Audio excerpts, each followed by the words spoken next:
Hello students, जय हिंद, वंदे मातरम। हमने देखिए सॉलिड और उसके टाइप्स पढ़ लिए थे। उसके बाद में क्रिस्टलाइन सॉलिड और मॉलिक्यूलर सॉलिड, इनके कितने टाइप होते हैं इसकी स्टडी भी हम कर चुके हैं। अब हमारा जैसा कि नेक्स्ट टॉपिक है वो है unit cell and their types. ठीक है स्टूडेंट्स, तो यूनिट सेल और उसके टाइप हम पढ़ेंगे। तो सबसे पहले उसमें छोटी सी जो डेफिनेशंस है उसको हम देख लेते हैं कि वो क्या होती हैं। उसमें हम पहले अगर हम बात करें तो सबसे पहले बात आती है क्रिस्टल्स की, कि क्रिस्टल क्या होता है। सबने सुना है कि क्रिस्टलाइन सब्सटेंस होते हैं। तो ऐसे सब्सटेंस जो क्रिस्टलाइन स्ट्रक्चर शो करते हैं, किस स्ट्रक्चर शो करेंगे? क्रिस्टलाइन स्ट्रक्चर शो करेंगे। क्रिस्टलाइन स्ट्रक्चर शो करते हैं ऐसे सब्सटेंस जो क्रिस्टलाइन स्ट्रक्चर शो करते हैं उन्हें हम क्या कहेंगे? क्रिस्टल। और इसके एग्जांपल बहुत ही सिंपल हैं। अगर हम देखें NaCl, sugar, glucose, urea etcetera. ठीक है, मतलब हम जब उन्हें हाथों में उठाते हैं तो एक धुरधुरे से लगते हैं। नमक, शक्कर, ग्लूकोज, यूरिया, किसी को भी आप देखें, इनका अगर पाउडर भी हम बना लेंगे तो ये क्रिस्टलाइन स्ट्रक्चर शो करते हैं। लेकिन अगर पाउडर को उठा के हम इस टाइप से करेंगे तो पाउडर हमें स्मूथ लगेगा, मतलब वो क्रिस्टलाइन स्ट्रक्चर शो नहीं करता है, क्रिस्टल नहीं है पाउडर। इसके बाद इसमें हम बात करते हैं लेटिस पॉइंट की।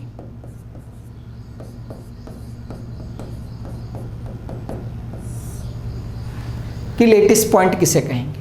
ठीक है, तो ऐसे पॉइंट जो सेल के कंपोनेंट को शो करते हैं, किसको शो करते हैं? सेल के कंपोनेंट को क्या करते हैं? शो करते हैं। उन पॉइंट्स को हम कहेंगे लेटिस पॉइंट।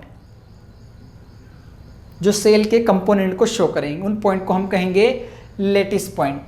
जैसे कॉर्नर पर भी हो सकते हैं, फेस पर भी हो सकते हैं, और सेल के सेंटर में भी प्रेजेंट हो सकते हैं लेटिस पॉइंट। इसके बाद हम बात करते हैं लेटिस की या फिर क्रिस्टल लेटिस की। लेटिस या फिर क्रिस्टल लेटिस। तो देखिए, the group of component of cell, the group of components of cell. ठीक है, किसी भी जो सेल है हमारे पास में, यूनिट सेल है, उनके कंपोनेंट का जो ग्रुप है उसे हम कहेंगे क्रिस्टल लेटिस या लेटिस क्रिस्टल। आपको जो भी बोलना हो वो हम बोल सकते हैं। स्टूडेंट्स, ये यूनिट सेल के डेफिनेशन के पहले के छोटे छोटे से पॉइंट थे, क्रिस्टल, लेटिस पॉइंट और लेटिस क्रिस्टल। अब हम आगे बात करते हैं यूनिट सेल की, कि यूनिट सेल क्या होती है। तो स्टूडेंट्स, किसी भी क्रिस्टल के स्मॉलेस्ट पार्ट को, किसी भी क्रिस्टल के स्मॉलेस्ट पार्ट को हम कहेंगे unit cell. Smallest part of crystal is called unit cell. तो इसकी डेंसिटी को कैलकुलेट करने का जो फॉर्मूला जनरली एग्जाम में पूछा जाता है, D = Z/m upon A³ × n0। देखिए, वेयर करके आपको यहाँ पर बताना है कि D या फिर जो रो है वो है density of unit cell. Density of unit cell. M = mass of unit cell, mass of unit cell. उसके बाद अगर हम बात करें A³, ये हमारे पास में वॉल्यूम, और अगर आप वॉल्यूम वर्ड नहीं यूज करें तो आप कर सकते हैं length of unit cell. Okay students, उसके बाद आता है n0। आप पढ़ चुके हैं इसको, ये है एवोगैड्रो नंबर। क्या है ये हमारे पास? Avogadro number. और जैसा कि आप सब जानते हैं 6.023 × 10⁻23 एवोगैड्रो नंबर। और किसी भी गैस के एक मोल में इतने मॉलिक्यूल प्रेजेंट होते हैं, जिसे आप मोल कॉन्सेप्ट कह सकते हैं। उसके बाद आती है Z। स्टूडेंट्स, ये है टाइप ऑफ सेल। ठीक है, तो स्टूडेंट्स अगर एचसीसी सेल है इसके लिए एटम होंगे 1, ठीक। बीसीसी सेल है इसके लिए एटम होंगे 2, और अगर एफसीसी सेल है इसके लिए एटम कितने होंगे 4। ये कैलकुलेट करके हम बताएंगे, फाइंड करेंगे किसको कैसे निकालते हैं। बाकी जेड टाइप्स ऑफ सेल तो जनरली एग्जाम में स्टूडेंट्स ऑब्जेक्टिव पूछा जाता है, right the formula of density of unit cell. तो आप इस फॉर्मूले को ध्यान रखें, ठीक है, क्लियर है ये, क्योंकि इस चैप्टर में से पूरे 4 नंबर के ऑब्जेक्टिव आएंगे। उसके बाद अगर हम बात करें आगे, तो यूनिट सेल जो है, यूनिट सेल ये जनरली 2 टाइप की होती है। कितने टाइप की होती है? 2 टाइप की। पहली अगर हम बात करें तो होती है primitive unit cell, primitive unit cell, primitive unit cell. Students ऐसी सेल जिसमें उसके पार्टिकल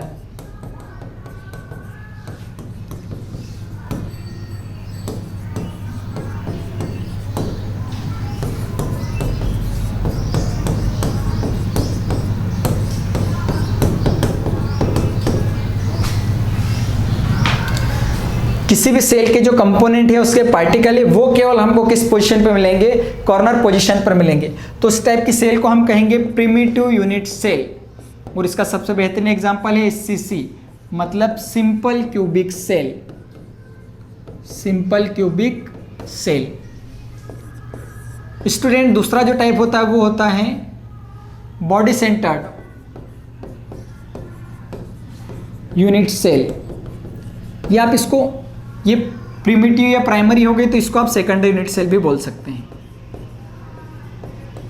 सेकेंडरी यूनिट सेल, ठीक है स्टूडेंट। अब जैसे कि इसमें कॉर्नर पर तो रहेंगे दोनों टाइप के सेल में, आप इसका थोड़ा सा ध्यान रखें कि जो नंबर ऑफ पार्टिकल है वो कॉर्नर पर तो रहेंगे, कॉर्नर्स के अलावा एज वेल एज जो पार्टिकल प्रेजेंट रहेंगे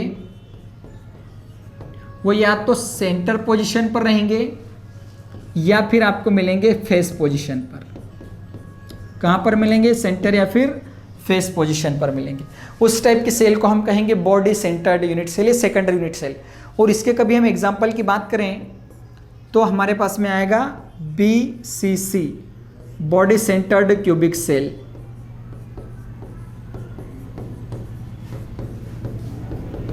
क्यूबिक सेल। और एक है FCC, ये face centred cubic cell, face centred cubic cell. Student एक और हो सकती है इसमें, आपको बताना चाहता हूं ECC, end centred cubic cell. वो भी जनरली देखा जाए तो बॉडी सेंटर्ड यूनिट सेल का टाइप ECC, मतलब एंड सेंटर्ड क्यूबिक सेल, ठीक है स्टूडेंट्स, आप थोड़ा सा ध्यान रखिए। एंड सेंटर्ड क्यूबिक सेल तो जनरली 2 टाइप की यूनिट सेल होती है, ठीक है। तो ये यूनिट सेल और उसके टाइप्स थे।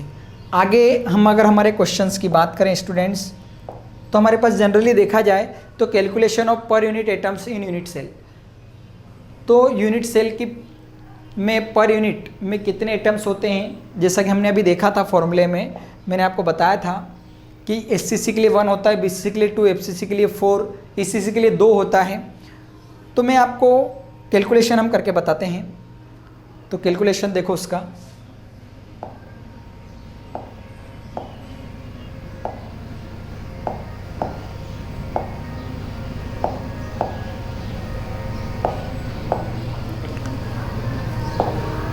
Calculation of per unit atoms in cell.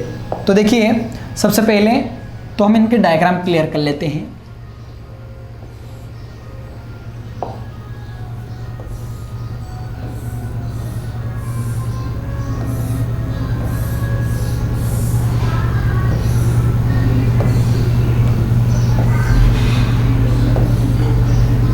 पहले तो आप इस टाइप से चारों के डायग्राम बना देंगे डियर स्टूडेंट्स। जो हमारे पास में सेल है, जनरली आज तक एग्जाम में 3 ही पूछी जाती है अक्सर, पर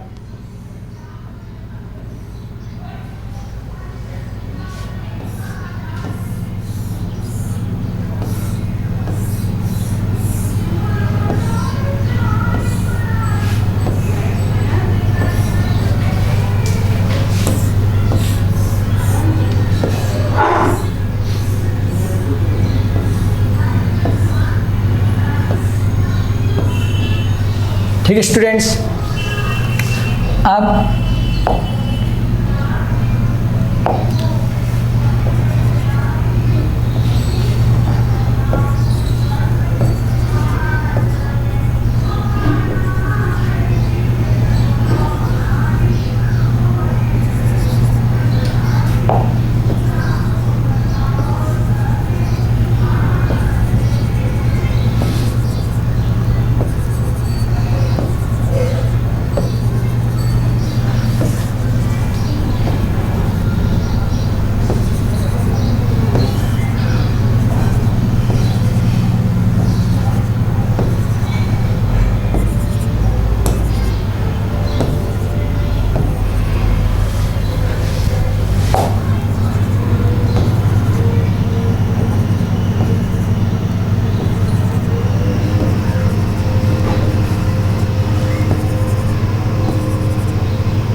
स्टूडेंट्स मान लीजिए ये हमारे पास में कौन सी सेल है, SCC, ये हमारे पास में है BCC, ये हमारे पास में है FCC और ये हमारे पास में है ECC।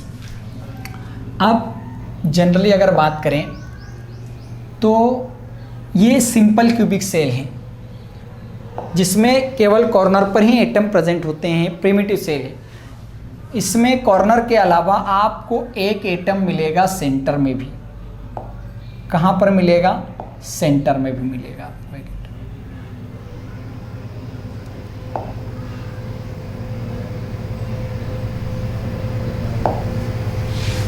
BCC, इसकी अगर हम बात करें तो आपको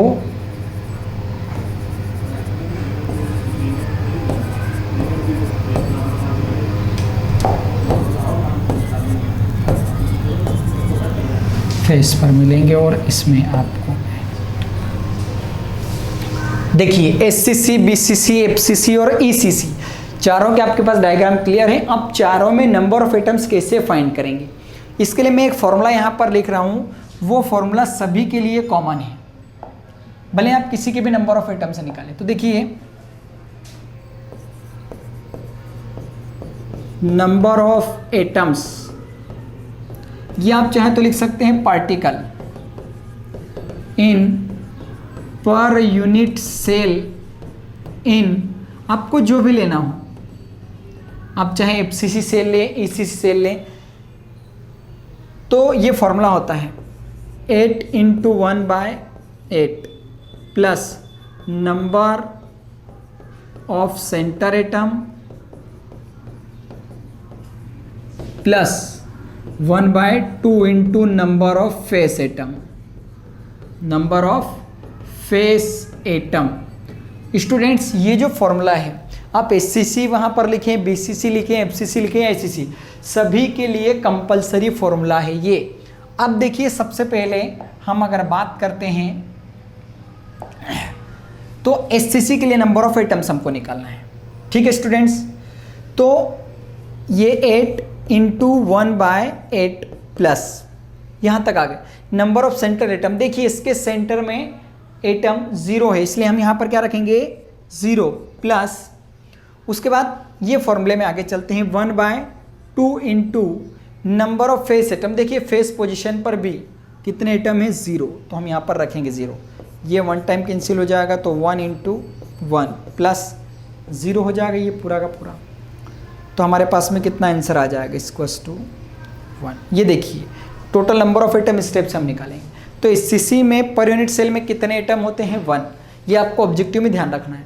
और इसका जो एग्जाम्पल है, एग्जाम्पल की कभी हम बात करें, किसका एग्जाम्पल क्या आएगा, तो इसका एग्जाम्पल आएगा पोलोनियम। क्या एग्जाम्पल हम दे सकते हैं? पोलोनियम। स्टूडेंट्स क्योंकि एग्जाम में ऐसा भी पूछ सकते हैं, एग्जाम में ऐसा भी वो पूछ सकते हैं कि right the number of atoms in per unit cell in HCC, तो भी 1 आएगा। Right the example of HCC cell, polonium, NaCl, HCl, CHCl जो भी हो, तो पोलोनियम इसका एग्जाम्पल आएगा। मतलब पोलोनियम की पर यूनिट सेल में भी 1 एटम प्रेजेंट होते हैं। अब ऐसे कैसे अगर हम BCC के लिए कैलकुलेट करना चाहें तो देखिए 8 × 1/8 प्लस, यहाँ तक हम आ चुके हैं। नंबर ऑफ सेंटर एटम, देखिए इसके सेंटर में कितने एटम प्रेजेंट हैं? 1। क्लियर है?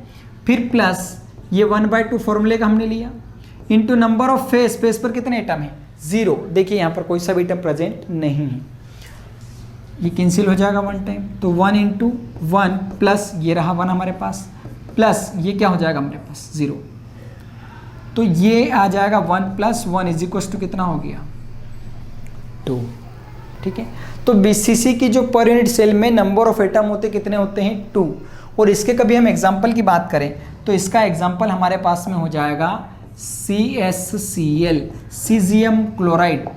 क्या एग्जाम्पल आएगा इसका? Caesium chloride. क्योंकि एग्जाम में ऐसा भी पूछ सकते हैं, right the number of atoms in per unit cell in CSCl, तो आपका आंसर होगा 2। Right the example of BCC cell, तो एग्जाम्पल होगा CSCl, सीजियम क्लोराइड। जैसे इसका एग्जाम्पल है पोलोनियम, तो जैसे पोलोनियम की पर यूनिट सेल में 1 एटम होता है HCC में, ऐसे कैसे BCC या CSCl में कितने होते हैं? 2। क्लियर है? अब ऐसे कैसे थर्ड के लिए फॉर्मूला यूज करेंगे हम, तो 8 × 1/8 प्लस, देखिए यहाँ तक हम आ चुके हैं। नंबर ऑफ सेंटर एटम, देखिए इसका सेंटर में कितने एटम है हमारे पास में? 0। फिर plus 1/2 into number of face atom, देखिए फेस पर टोटल 2, 2, 4, 5 और 1, 6, 6 एटम है, ये हमने रख दिया 6। 1 से 1 टाइम कैंसिल, 1 × 1 प्लस 0, उसके बाद ये 3 टाइम जाएगा हमारे पास में, तो 1 × 3 प्लस 3, ये = हमारे पास में कितना हो जाएगा? 1 और ये 3, 4। तो जो FCC सेल है इसके पर यूनिट सेल में नंबर ऑफ एटम कितने होते हैं? 4। ये कैलकुलेशन से हमारे पास में क्लियर है। और इसके स्टूडेंट्स अगर हम एग्जाम्पल की बात करते हैं तो हम यहाँ पर इसके एग्जाम्पल में लिख सकते हैं NaCl ZnS। ठीक है स्टूडेंट्स, आप इसको थोड़ा सा ध्यान रखें, बहुत ही सिंपल सा है ये। ऑब्जेक्टिव में क्वेश्चन बहुत सारे स्टेप से बनते हैं। Right the number of atoms in per unit cell in NaCl या फिर ZnS, तो कितना आएगा? 4 आएगा। एग्जाम्पल ऑफ FCC सेल, तो NaCl ZnS, ये आप इसके एग्जाम्पल लिख सकते हैं। क्लियर है यहाँ पर? ठीक है स्टूडेंट्स, बाकी तो आपको नोट्स में जब आप PDF में देखेंगे आपको पूरा क्लियर एज इट इज़ मिल जाएगा, नो प्रॉब्लम। उसके बाद अगर हमको कैलकुलेट करना है, यहाँ पर हम बात करते हैं ECC के लिए। जनरली आज तक एग्जाम इसको पूछा नहीं गया, लेकिन इसका भी कभी ऑब्जेक्टिव आता है। ECC में 2 एटम होते हैं, देखिए 8 × 1/8 प्लस, देखिए यहाँ तक हम आ चुके हैं। सेंटर में इसके एटम आपको दिख रहा है कितना है? 0 है, प्लस 1/2 यहाँ पर आ गए हम। और इसके फेस पर कितने एटम है? 2 एटम है। क्लियर है? तो ये 2 से 1 टाइम कैंसिल हो जाएगा, 1 × 1, और ये 8 से, तो 1 × 1 प्लस 0 प्लस 1, तो ये हमारे पास में कितना हो जाएगा टोटल? 2। तो ECC के पर यूनिट सेल में कितने एटम होते हैं? 2। ये आपको ध्यान रखना है। क्लियर है स्टूडेंट्स? तो ये जो सेल हैं उसके पर यूनिट सेल में कितने एटम होते हैं ये हमारे पास में क्लियर हो चुका है। आप आसानी से ये ऑब्जेक्टिव एग्जाम में आते हैं, इनको आप ध्यान रखें। उसके बाद में जनरली देखा जाए ऑब्जेक्टिव में NaCl, right the name of structure of NaCl, तो the name of structure of NaCl is called rock salt structure. क्या कहते हैं NaCl के स्ट्रक्चर को? रॉक सॉल्ट स्ट्रक्चर कहते हैं, आप ऐसा ध्यान रखें। और right the name of structure of ZnS, तो ZnS की जो स्ट्रक्चर है इसको जिंक ब्लेंड स्ट्रक्चर कहते हैं, जिंक ब्लेंड या जिंक ब्लेंड स्ट्रक्चर, जो भी आप बोलना चाहें, ये स्ट्रक्चर है कहते हैं। NaCl मतलब रॉक सॉल्ट स्ट्रक्चर और ZnS मतलब जिंक ब्लेंड स्ट्रक्चर। ठीक है स्टूडेंट्स, क्लियर है? आइए हम बात करते हैं हमारे अगले टॉपिक की ओर चलते हैं कि हमारा जो नेक्स्ट टॉपिक है वो क्या है।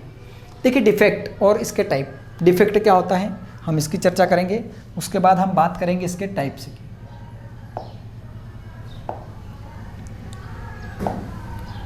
तो सबसे पहली बात आती है डिफेक्ट।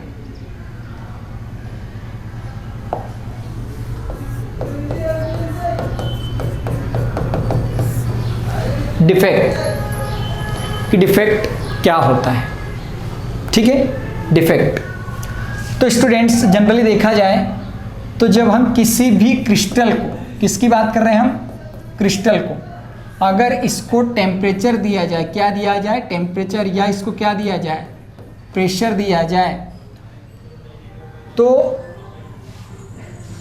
इसकी जो स्ट्रक्चर है, इसकी स्ट्रक्चर वो इर्रेगुलर हो जाती है। कैसे हो जाती है, वो इर्रेगुलर हो जाती है। जब किसी भी क्रिस्टल को हम टेम्परेचर या प्रेशर देंगे तो इसकी जो स्ट्रक्चर है, मतलब इसका जो रेगुलर अरेंजमेंट है वो इरेगुलर हो जाता है, इसे हम कहेंगे defect. This is called defect, ठीक है, टेम्परेचर या प्रेशर के कारण। तो इस डिफेक्ट को हम, क्योंकि टेम्परेचर या प्रेशर के कारण होता है, इसीलिए हम इसे थर्मोडायनेमिक डिफेक्ट भी बोल सकते हैं। क्या बोल सकते हैं, थर्मोडायनेमिक डिफेक्ट्स, ठीक है स्टूडेंट्स। अब अगर हम बात करें डिफेक्ट की, तो जनरली डिफेक्ट जो है, ठीक, ये दो टाइप का होता है। डिफेक्ट कितने टाइप का होता है, दो टाइप का। मैं दोनों के यहाँ पर नाम लिख रहा हूँ, क्लियर हो जाएंगे आपको। एक होता है इलेक्ट्रॉनिक डिफेक्ट और दूसरा होता है पॉइंट डिफेक्ट।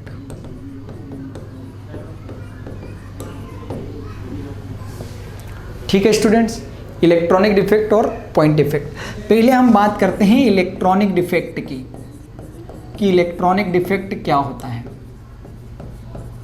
स्टूडेंट्स सिंपल सी बात है कि अगर हम किसी भी क्रिस्टल को अगर टेम्परेचर देते हैं, तो टेम्परेचर देने पर इसके जो इलेक्ट्रॉनों का अरेंजमेंट है वो इरेगुलर हो जाता है। इलेक्ट्रॉनों का अरेंजमेंट कैसे हो जाएगा, इरेगुलर, ठीक है।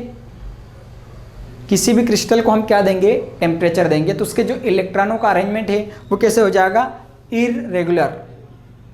When temperature gives of an crystal then the arrangement of electron is irregular, this is called electronic defect. जैसे इसके हम एग्जाम्पल की अगर हम बात करें, एग्जाम्पल की, तो जब सिलिकॉन को टेम्परेचर दिया जाता है, क्या दिया जाता है, टेम्परेचर दिया जाता है, तो इसके इलेक्ट्रॉनों का जो अरेंजमेंट है ये इरेगुलर हो जाता है। कैसा हो जाता है, इरेगुलर हो जाता है। मतलब इसके जो इलेक्ट्रॉन हैं वो लो एनर्जी लेवल से कहाँ जाते हैं, हाई एनर्जी लेवल में, और ये इलेक्ट्रिसिटी का कंडक्टर हो जाता है। इलेक्ट्रिसिटी क्या करने लगता है, कंडक्ट करने लगता है। क्लियर है, ठीक है। सेकंड डिफेक्ट की अगर हम बात करें हमारे पास में, तो वो है पॉइंट डिफेक्ट।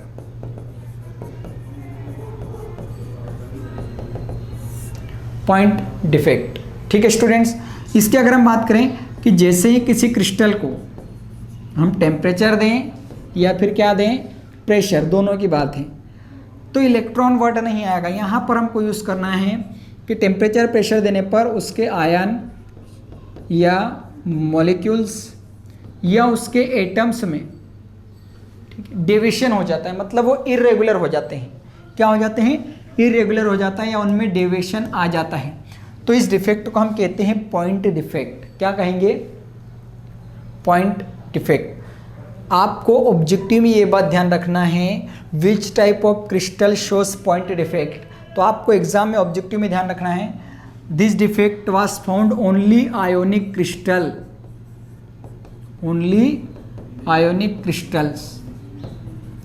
क्या आयोनिक क्रिस्टल में किस टाइप का डिफेक्ट प्रेजेंट रहता है, तो पॉइंट डिफेक्ट प्रेजेंट रहता है। और जो पॉइंट डिफेक्ट होता है ये लीनियर होते हैं या तो फिर प्लेनर होते हैं। कैसे होते हैं, लीनियर या फिर प्लेनर होते हैं, और केवल आयोनिक क्रिस्टल में ही प्रेजेंट रहता है। तो स्टूडेंट्स जनरली देखा जाए तो पॉइंट डिफेक्ट दो टाइप के होते हैं। कितने टाइप के होते हैं, दो टाइप के, ठीक। हम उनकी चर्चा करते हैं आगे।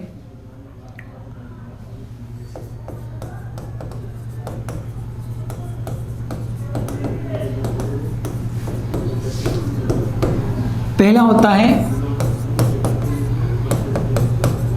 स्टोइकियोमेट्रिक डिफेक्ट और दूसरा होता है नॉन स्टोइकियोमेट्रिक डिफेक्ट। ठीक है, ये दो टाइप होते हैं स्टोइकियोमेट्रिक डिफेक्ट। स्टूडेंट्स, अगर बात करें हम स्टोइकियोमेट्रिक डिफेक्ट की,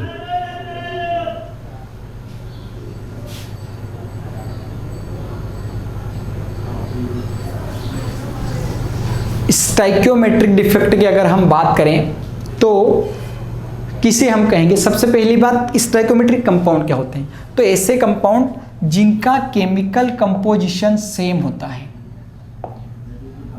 क्या सेम होता है? Chemical composition. तो जिनका केमिकल कंपोजिशन सेम होता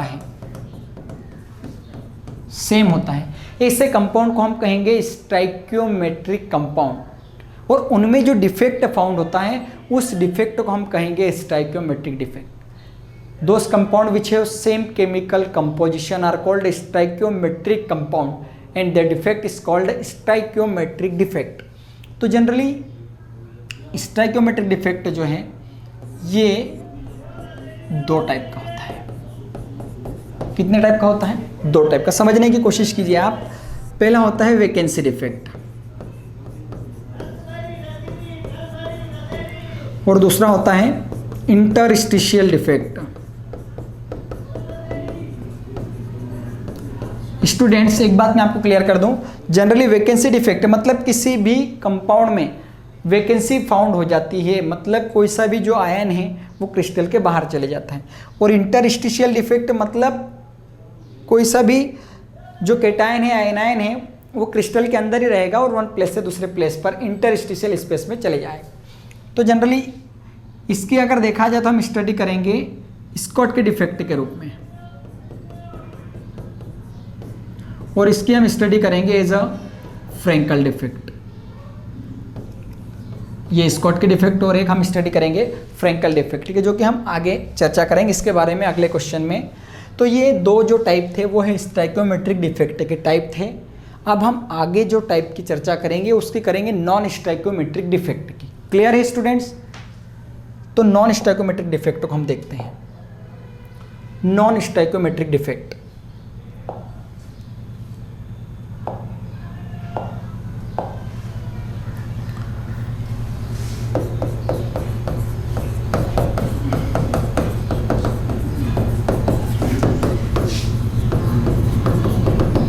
स्टूडेंट्स सिंपल सी बात है कि ऐसे कंपाउंड जिनका केमिकल कंपोजिशन सेम नहीं होता,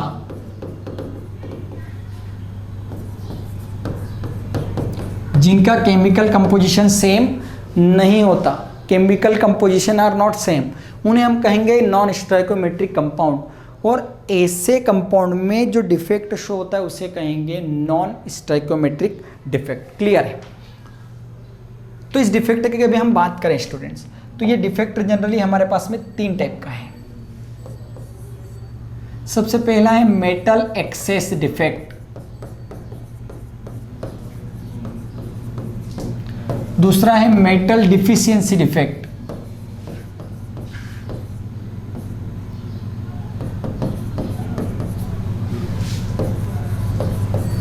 और तीसरे की अगर हम बात करें तो है इम्प्यूरिटीज डिफेक्ट।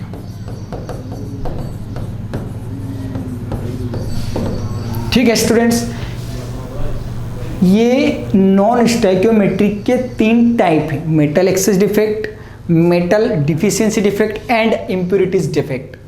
अब थोड़ी थोड़ी सी तीनों के बारे में चर्चा करेंगे क्योंकि इसमें से जनरली ऑब्जेक्टिव आता है एग्जाम में। हम बात करते हैं पहले मेटल एक्सेस डिफेक्ट की, कि मेटल एक्सेस डिफेक्ट हम किसे कहेंगे। देखिए, metal access defect when the amount of cation is maximum than anion. Metal excess defect, amount of cation is maximum than anion is called a metal excess defect. Cation ज़्यादा रहेंगे और anion क्या रहेंगे, कम रहेंगे। ध्यान से देखिए। अब इसके बाद जस्ट अपोजिट मेटल डिफिशियंसी आप समझ गए होंगे कि उसमें जो अमाउंट ऑफ एनायन रहेंगे वो मैक्सिमम रहेंगे। इम्प्योरिटी से एक अलग टॉपिक हो जाता है।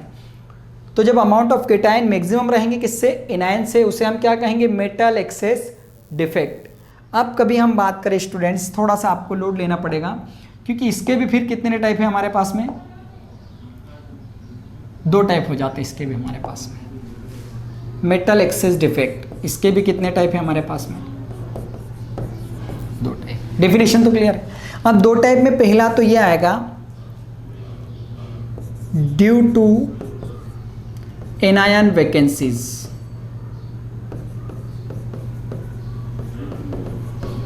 एक ही है, और दूसरा है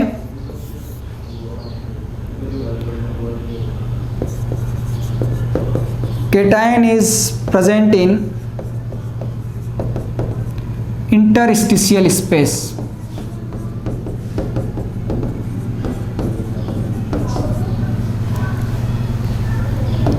ठीक है स्टूडेंट्स, ये 2 टाइप का है ड्यू टू एनायन वैकेंसीज। मतलब सीधी सी बात है कि कभी हम किसी भी क्रिस्टल को, किसी भी क्रिस्टल को, अगर हम किसी भी क्रिस्टल को टेम्परेचर देते हैं, क्या देते हैं, टेम्परेचर देते हैं, तो टेम्परेचर देने से उसका जो एनायन है ये बाहर चले जाता है क्रिस्टल से। क्या हो जाता है, क्रिस्टल से बाहर चले जाता है।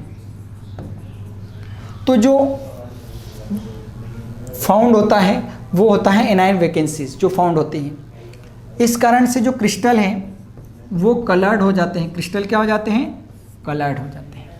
और इसका मैं सीधा सा आपको एग्जांपल बताऊं तो एग्जांपल की अगर हम बात करें तो जब NaCl को अगर हम टेम्परेचर देते हैं, क्या देते हैं, टेम्परेचर, तो ये येलो हो जाता है। क्या हो जाता है, येलो, क्योंकि Cl माइनस जो है वो बाहर निकल जाएगा। क्या बाहर निकल जाएगा, Cl माइनस, ये बाहर निकल जाएगा। तो जो वैकेंसी बनेगी किसकी बनेगी, एनायन की बनेगी, और क्रिस्टल क्या हो जाएगा, रंगीन हो जाएगा। इसका जनरली आपको एग्जाम में ऑब्जेक्टिव भी ध्यान रखना है कि एनायन वैकेंसीज के कारण एक सेंटर बनता है जिसे हम एफ सेंटर कहते हैं। क्या कहते हैं, एफ सेंटर। और किसी भी कंपाउंड का जो कलर होता है वो इस एफ सेंटर के कारण होता है। किसके कारण से होता है, एफ सेंटर के कारण से किसी भी कंपाउंड का कलर होता है। एफ सेंटर, एफ का मतलब होता है फारबे, फारबे मीन्स कलर। तो ड्यू टू एफ सेंटर या anion vacancies the compound are coloured. ठीक है स्टूडेंट्स, ये जनरली ऑब्जेक्टिव में आया हुआ है तो इसको आप ध्यान रखें। देखिए 3 तरीके से ऑब्जेक्टिव, मतलब कोई भी कंपाउंड कलर्ड होता है, क्यों होता है, एफ सेंटर के कारण। एफ सेंटर कहाँ फाउंड होता है, एनायन वैकेंसीज में। एनायन वैकेंसीज कहाँ फाउंड होती है, मेटल एक्सेस डिफेक्ट में। और मेटल एक्सेस डिफेक्ट जो है वो किसका टाइप है, तो मेटल एक्सेस डिफेक्ट टाइप है नॉन स्टाइकियोमेट्रिक डिफेक्ट का। इतनी गहराई से आपको ध्यान रखना ताकि आपके ऑब्जेक्टिव कहीं से कहीं तक पूरे आपको नंबर कवर हों इस चैप्टर में से। ठीक है, तो ये क्लियर है यहाँ पर। अब अगला है cation present in interstitial space. Student same condition है हमारे पास यहाँ पर भी कि इसमें भी क्या है कि अगर हम किसी भी क्रिस्टल को टेम्परेचर देते हैं, ठीक है, तो उसका जो केटायन है वो स्पेस मतलब इंटरस्टिशियल स्पेस में चले जाता है। कहाँ चले जाता है, इंटरस्टिशियल स्पेस में। इस कारण से भी क्रिस्टल जो हैं ये कलर्ड होते हैं। क्या होते हैं, कलर्ड। और इसका सीधा सा मैं आपको एग्जांपल देना चाहता हूँ। इसका एग्जांपल बहुत ही सिंपल है कि जब हम ZnO को क्या देते हैं, हीट देते हैं, मतलब टेम्परेचर देते हैं, तो ऑक्सीजन माइनस आयन ये तो प्लेस पर ही रहेगा, लेकिन Zn2+ जो आयन है ये इंटरस्टिशियल स्पेस में चले जाएगा और इसका जो कलर है वो क्या हो जाएगा, येलो। ठीक है, ये आपके सामने दोनों टाइप थे। किसके थे, मेटल एक्सेस डिफेक्ट के, हमने दोनों पढ़ लिए हैं। ठीक है स्टूडेंट्स, अब हम बात करते हैं मेटल डिफिशियंसी डिफेक्ट की। तो मेटल डिफिशियंसी डिफेक्ट में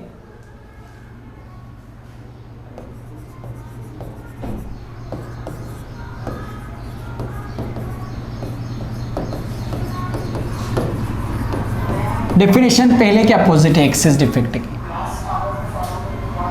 कि जब number of anion is maximum then cation, कि जो एनायन होते हैं वो ज़्यादा रहेंगे किसकी कंपेयर में, कैटायन की कंपेयर में, तब जाके जो डिफेक्ट फाउंड होगा वो होगा मेटल डिफिशियंसी डिफेक्ट। अब स्टूडेंट फिर वही बात आती है, इसकी अगर हम बात करें गहराई समुद्र के जैसे बिल्कुल चले जाओ, तो इसके भी टाइप की कभी हम बात करें तो जनरली ये 2 टाइप का होता है। इसके भी कितने टाइप हैं, 2 टाइप है। तो पहला ये बनता है ड्यू टू कैटायन वैकेंसीज, और दूसरा जो फाउंड होगा, ये जो एनायन है ये मूव करेगा इंटरस्टिशियल स्पेस में। एनायन कहाँ प्रेजेंट रहेगा, इंटरस्टिशियल स्पेस में। सेम कंडीशन है स्टूडेंट्स, इसमें भी क्या होता है, जब हम किसी क्रिस्टल को क्या देते हैं, टेम्परेचर देते हैं, तो टेम्परेचर के कारण उसका जो कैटायन है, ठीक है, ये क्रिस्टल के बाहर चले जाएगा। कहाँ चले जाएगा, क्रिस्टल के बाहर चले जाएगा। इस कारण से डिफेक्ट फाउंड होगा उसे हम कहेंगे मेटल डिफिशियंसी डिफेक्ट में due to cation vacancy, cation की वैकेंसी बन जाएगी। और इसका एग्जांपल सिंपल है, जो Fe2+ है इसको अगर हम हीट देंगे तो ये किस में कन्वर्ट हो जाएगा, Fe3+ में, मतलब इसका इलेक्ट्रॉन बाहर निकल जाएगा, एक और कैटायन बन जाएगा हमारे पास। ठीक है, क्लियर है ये। फेरस आयन जो है ये कन्वर्ट हो जाएगा फेरिक आयन में। और इसकी अगर स्टूडेंट बात करें तो बहुत खुशी की बात है कि इसकी अभी भी कंप्लीटली रूप से कोई स्टडी नहीं की गई है कि किस टाइप के डिफेक्ट, किस टाइप के क्रिस्टल शो करेंगे या कौन से शो नहीं करेंगे। अब हम बात करते हैं स्टूडेंट्स हमारे अगले टॉपिक की, मतलब थर्ड जो टाइप है वो होता है तीसरा टाइप, इम्प्यूरिटीज डिफेक्ट। ये नॉन स्टोइकोमेट्रिक का थर्ड पॉइंट है ना। कोई मेटल एक्सेस डिफेक्ट का, मेटल डिफिशियंसी डिफेक्ट का टाइप नहीं है, ये टाइप है नॉन स्टोइकोमेट्रिक में तीसरा टाइप है, metal access defect, metal deficiency defect and impurities defect. Impurities का मतलब क्या होता है, व्हेन, जब किसी भी एक सब्सटेंस को हम किस में मिलाते हैं, किसी दूसरे सब्सटेंस में, when substance added in another substance,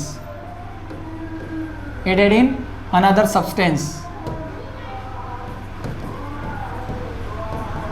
then impurity defect is found।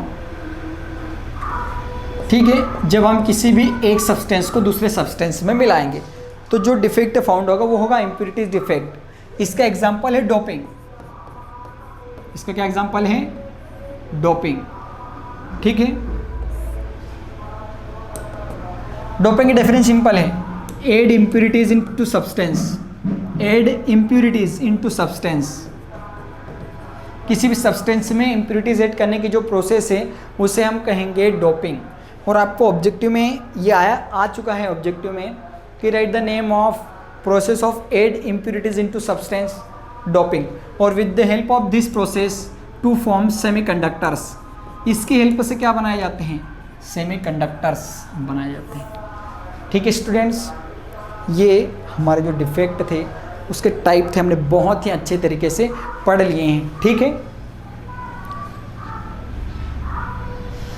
अब हम हमारे अगले टॉपिक को कभी देखें कि हमारा अगला टॉपिक क्या है, तो उसकी हम चर्चा करते हैं। अब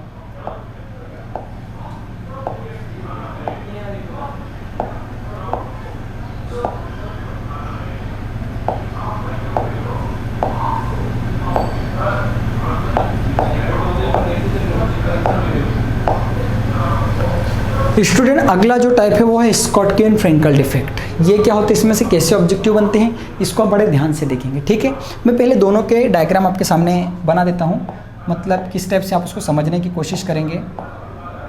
ठीक है, स्कॉटकर फ्रेंकल डिफेक्ट की अगर हम बात करते हैं,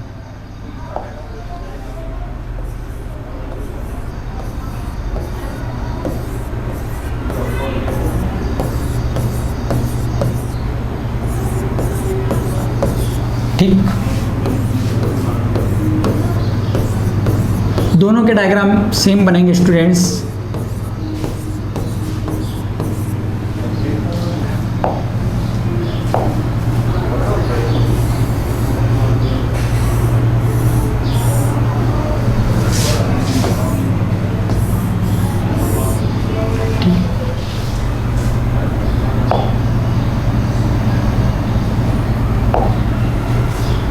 plus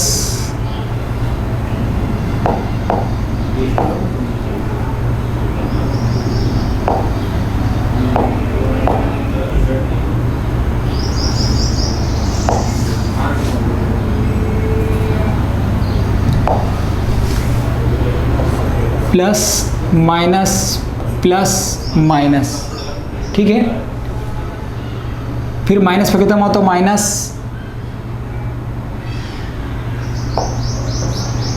plus minus plus, plus पे खत्म हो तो plus minus plus minus, minus plus minus plus. इसी के साथ आप यहाँ पर ही बना दें, plus minus plus minus, minus plus minus plus, plus minus plus minus, minus plus minus plus. ठीक है स्टूडेंट्स, पहले मैं नाम लिख देता हूँ यहाँ पर, स्कॉटकी डिफेक्ट, और ये आपके सामने रहेगा फ्रेंकल डिफेक्ट। दोनों को आप समझने की कोशिश करना।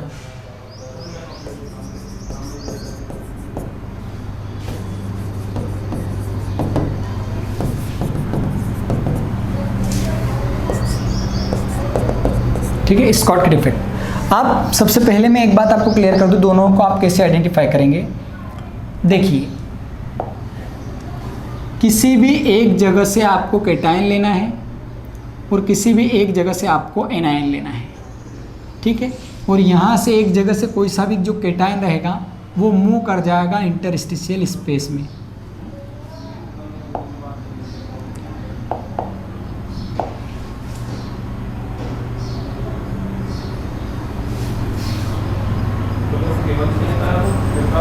स्टूडेंट्स देखिए, एक कैटायन और एक एनायन, ये दोनों कहाँ रहेंगे, क्रिस्टल से बाहर। और इसमें कोई सा भी जो कैटायन है ये चले जाएगा इंटरस्टिशियल स्पेस में, ठीक है।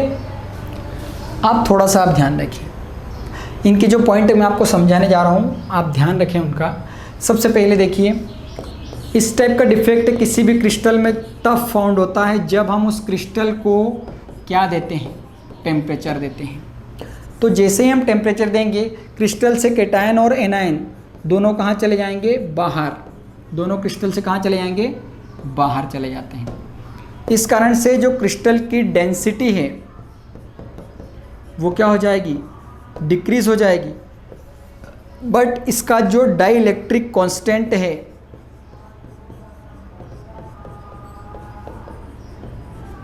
वो चेंज नहीं होगा, डाइइलेक्ट्रिक कांस्टेंट चेंज नहीं होगा। फिर इस टाइप के डिफेक्ट में जो कैटायन है और एनायन है दोनों का जो साइज़ है वो क्या होता है, इक्वल होता है, ठीक है। और इस टाइप का डिफेक्ट ऐसे कंपाउंड शो करते हैं जिनका कोऑर्डिनेशन नंबर हाई होता है। कोऑर्डिनेशन नंबर क्या होता है, हाई होता है। ये है स्कॉटकी डिफेक्ट, ठीक है, जिनका कोऑर्डिनेशन अब हाई रहता है। तो इसके एग्जाम्पल की अगर हम बात करें, ठीक है, स्कॉटकी डिफेक्ट के मैं एग्जाम्पल आपको बता रहा हूँ। देखिए, NaCl, ZnS, CaF2, CsCl, ये सब एग्जाम्पल हैं स्कॉटकी डिफेक्ट के, ठीक है। अब जनरली इसकी अगर हम बात करें, देखिए ऑब्जेक्टिव कहीं से भी पूछा जा सकता है। जैसे इसमें पूछा जा सकता है, in which defect density of crystal decreases, तो आप ध्यान रखें। In which type of defect size of cation and anion are equal, तो ऐसा थोड़ा सा आप ध्यान रखें। ये कौन कौन से कंपाउंड शो करते हैं, NaCl, ZnS, CaF2, CsCl, आप ऐसा थोड़ा सा ध्यान रखिए इसको। सॉरी, एक छोटी सी मिस्टेक अपने पास में आ गई है।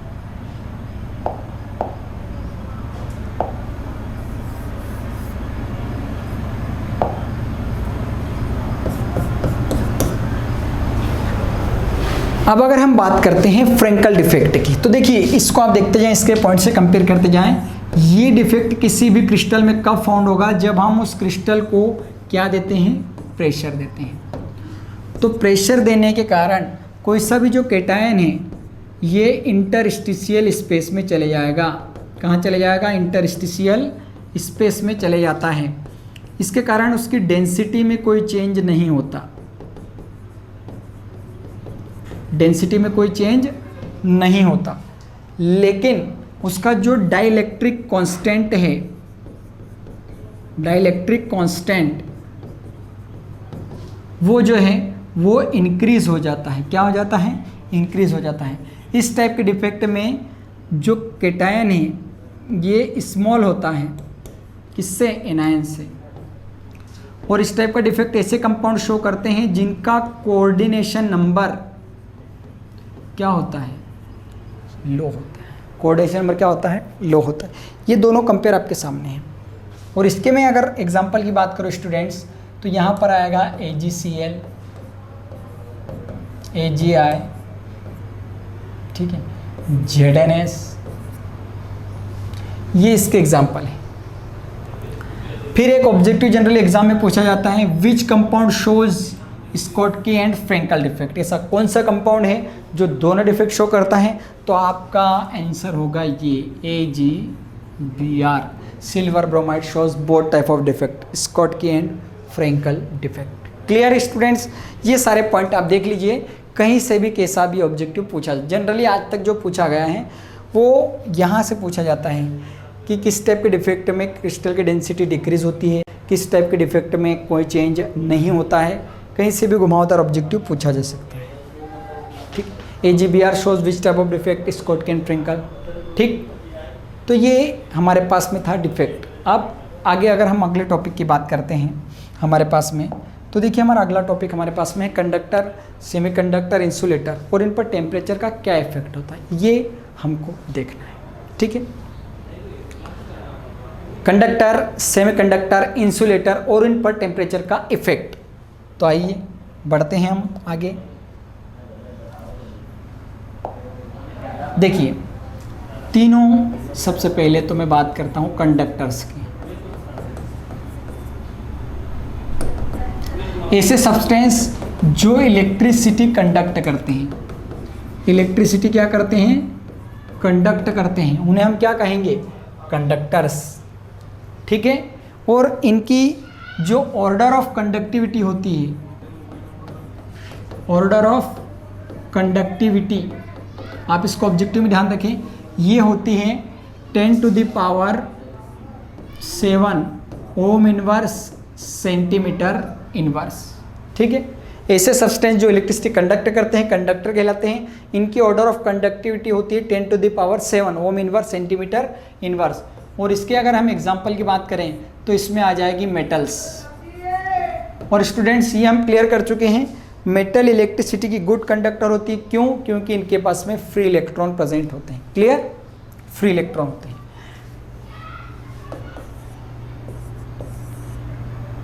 अगला हमारा टॉपिक है, अच्छा एक मैं आपको और बात क्लियर कर दूं, सिल्वर हीट और इलेक्ट्रिसिटी की सबसे बेस्ट कंडक्टर है, ठीक है। इस बात को आप ऑब्जेक्टिव में भी ध्यान रखें। और एल्यूमिनियम अर्थ क्रस्ट पर मैक्सिमम अमाउंट में प्रेजेंट मेटल है। दूसरा होता है सेमीकंडक्टर।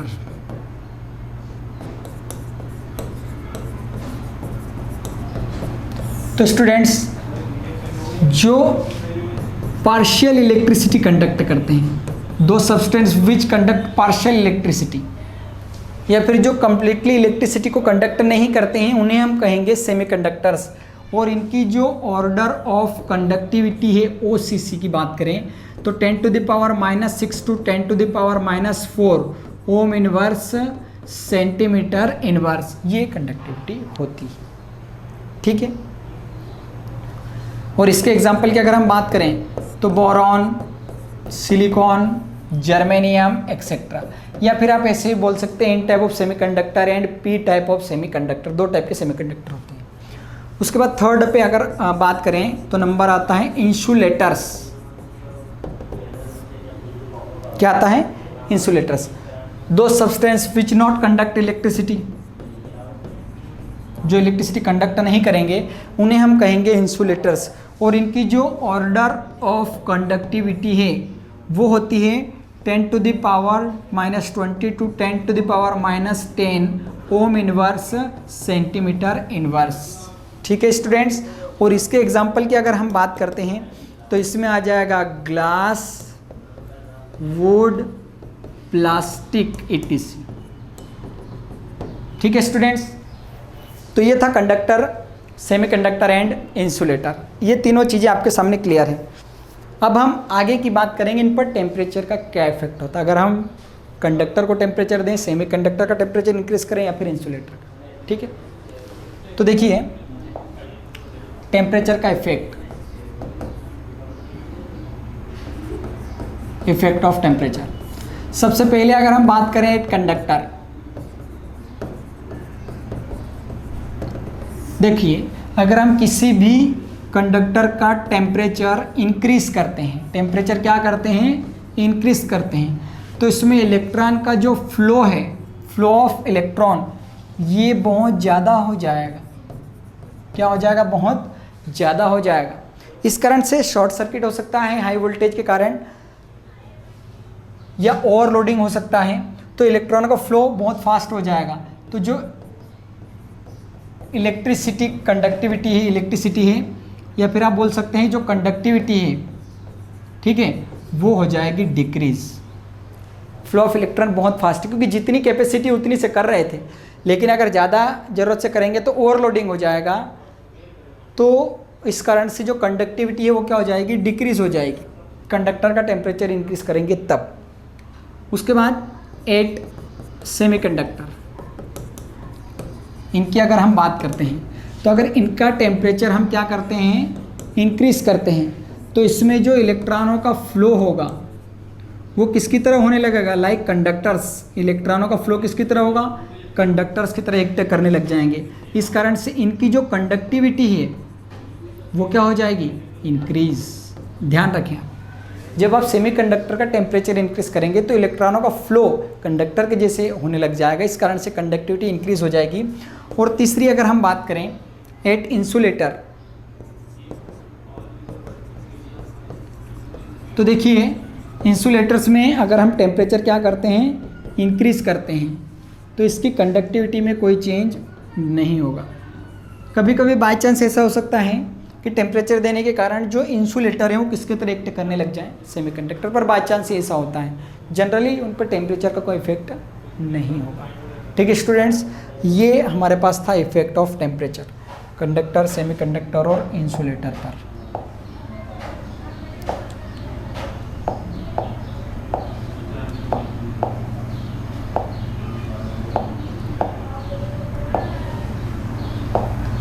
ठीक है स्टूडेंट्स,